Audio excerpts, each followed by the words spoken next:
好揀唔揀，仲要揀農曆7月，真係農曆7月就去做呢一啲去靈探。而碟仙真係答佢啦，其實佢哋開始驚，其實想唔玩嘅啦，係真係越問越驚，越問越驚。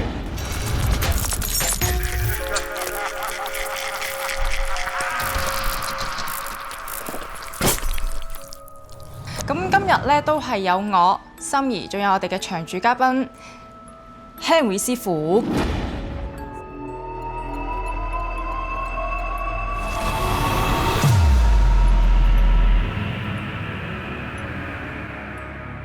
農曆7月鬼門大開，師傅你會唔會特別忙啊？可唔可以分享下啲故事？其實普遍都比較忙啲嘅，有兩個個案可以分享。咁其實咧，第一個咧就係其中一啲善信嘅朋友，咁佢哋咧就去一啲地方靈探啦。咁其實嗰個靈探嘅地方咧，其實都好出名嘅，喺港島區啦，聖乜乜書院咁樣啦嚇，咁佢哋其實咧就帶埋一啲架撐啦，我哋叫架撐啦嚇，碟仙啊咁樣，佢哋去嗰度玩，好揀唔揀，仲要揀農曆7月，真係農曆7月就去做呢一啲去靈探。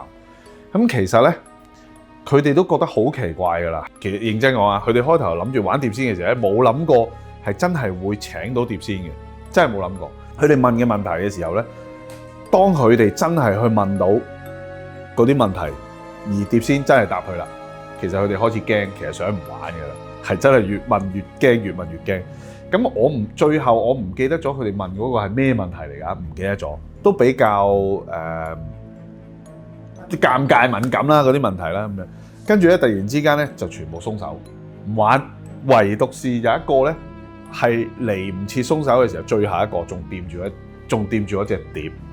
咁嗰個事主咧就真係出事啦，真係好似拍戲咁啊！佢哋演繹翻俾我聽就好似拍戲咁啦，咁樣啦咁樣。即係打個冷震，咁就跟住咧就開始講咗一啲唔係我哋認知嘅語言，冇人聽得明佢講乜嘢，即係喺度自己喺度，即係好似類似佢哋所講啊演繹翻嚟出嚟啊，好似鬼食泥咁樣。咁好啦，嗰班朋友就開始帶佢嚟啦，咁啊打俾我咯，喂因為嗰時係夜晚嚟嘅，哦師傅我有個朋友領咗嘢啊，可唔可以揾你幫手啊咁樣？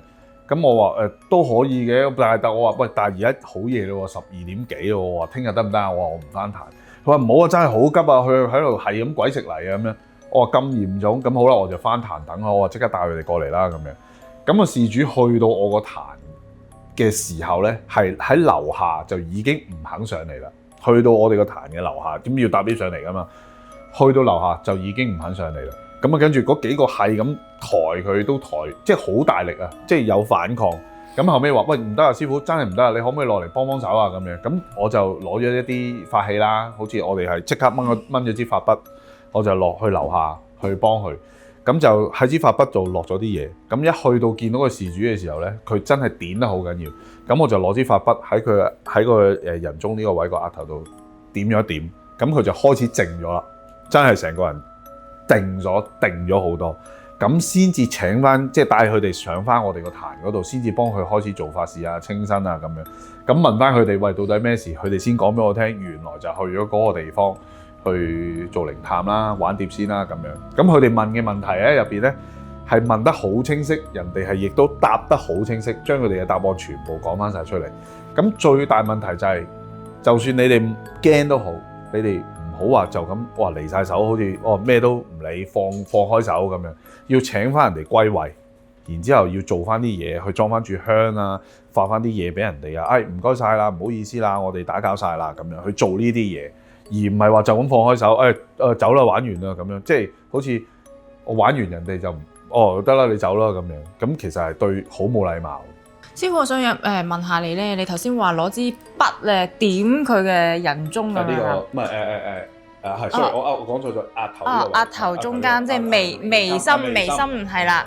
咁我之前咧有聽到話，如果上咗身要用咩啊？用紅筷子夾嘅中指咁樣，係咪啊？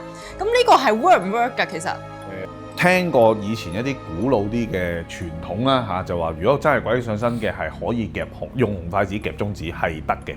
我都有聽我媽媽即係有講過佢哋之前即係以前住嗰啲木屋區咧，隔離屋左右咧成日話有個邊個鬼上身啊，個婆婆啊走去攞紅筷子夾住，佢就話係 work 嘅。咁但係我就未遇過，未試過。冇分左右手嘅。咁我都冇聽，夾中指我又冇聽過，淨係話我記得夾中指鄭秀文係喎。俾人夾左手嘅。嗰套我左眼見到鬼嗰套啊，嗰套。係啦，咁我都想知道啊，師傅你係咪仲有第二個靈探嘅故事啊？其實嗰個咧就同都係同7月份有關。咁其實咧就係有個我哋叫做有個百厭星啦，應該咁講百厭星啦。其實咧就成日話自己好大膽，天不怕地不怕。當時都係其中一個我哋一個線上朋友個仔嚟嘅。咁嗰個大概16歲到啦，嗰個小朋即係我哋叫小朋友啦，16歲到啦。咁其實咧，佢當時咧，佢就成日講話自己好大膽啊！我唔驚呢啲嘢嘅，我又唔信呢啲嘢嘅咁樣。咁佢有一次咧就係咁樣噶，人哋拜路祭去拜啲十方孤魂好友咁樣，就擺晒啲祭品喺度啦。咁啊好啦，化一啲寶啊，化一啲金銀啊、溪錢啊咁樣。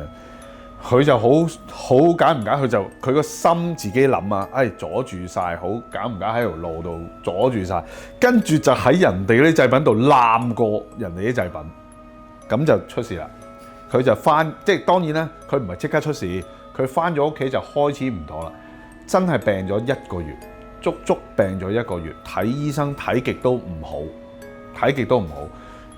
佢係嗰種病到落唔到床，本身一個180幾磅，我哋叫肥仔啦嚇，180幾磅嘅肥仔，真係跌到得翻120磅左右，足跌咗60磅。